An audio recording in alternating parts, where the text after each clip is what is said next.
Peace be with you. This video is about human nature, about what is inside of us. And the reason I decided to make this video is because there's a lot of debate among religions about how we are born. Are we born with original sin? Are we born predominantly good or predominantly evil? And I think that focus on good and evil is kind of misleading because we never know. We know that some people turn out to be saints or what we consider saints, while others turn out to be psychopaths and mass murderers. And you don't know if they were born like that or that is just a product of their upbringing in their life and traumas in their life. So you can never know that. I'm trying to talk about things that we actually do know. So what are we like on the inside? Well, one fact is that all of us are selfish. All of us are born selfish. You look at little kids, they are very selfish and self-centered. And how do we know that this is true? Well, every single person thinks about themselves. That is selfishness, right?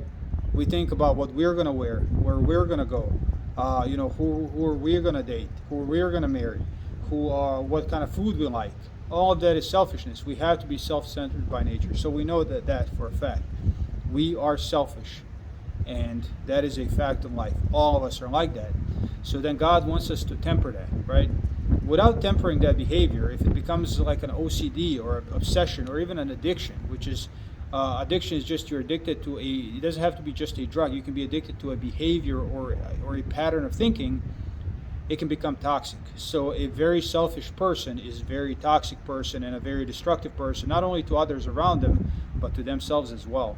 We can see that on the example of corrupt billionaires who have billions and yet they still feel the need to be dishonest and cheat people out of wealth and so on.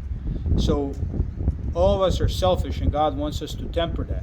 Now we can't fix that. There's no fixing selfishness. We're always going to be selfish to a certain degree because we are living our own life. We're not living somebody else's life. We have to live our own. So we have to think about ourselves. We have to think about what we desire, our thoughts, fears. Even religion is selfishness, right? We're trying to save ourselves. Yeah, we might be trying to warn our family and stuff, but the reason why we do what we do is because we are trying to save ourselves, or we are trying to present ourselves to God in the best possible light. So whether you are motivated by fear or honor or desire or whatever in your relationship with God and you're doing real well, that's still selfishness, but that is a positive manifestation of selfishness. So that's why God gives us these criteria between right and wrong, because even if in our selfish desire to present ourselves in the best possible light toward God, if we do what God wanted, then we're doing what's right, what's best for ourselves, what's best for our community, what's best for our parents. For example, God says, "O you who believe," God says, if one or both of your parents reach old age with you, do not say to them as much as "oof," nor berate them, nor talk down to them, but address them with respect.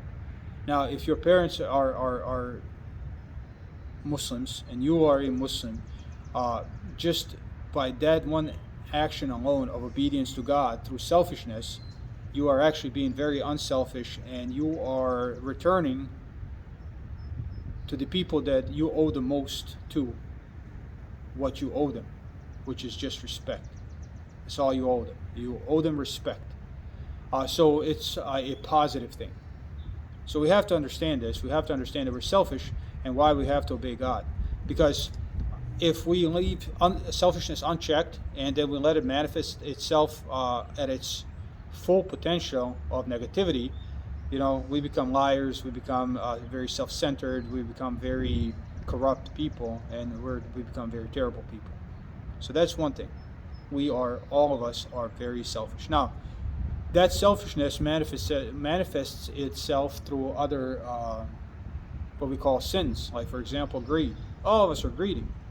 All of us, and honestly, the more you have, the more you want. Once you recognize that money is power and you get a taste of it, and you get used to a certain standard, as somebody that's moved in through poverty and wealth, I can tell you it's a lot easier to go up than it is to go down, right? So once you get used to a certain standard of living, it's very difficult to go back down to a lower standard. So that drives greed. And again, that's a natural reaction, and that's all fine, but you have to temper it, because if you don't temper greed, then you look at the international companies that poison, third world countries, that wage wars. Like, for example, British India Company and what they did in India. That was all greed. That was all money, and that comes down to an individual person. We may not be able to do as much damage individually, but we can still do damage if greed is left unchecked. Now, this is why God commands charity, right? You have to check your greed. So when you have to give with honesty, with sincerity, what God told you to give, then you have to check that emotion, and you improve.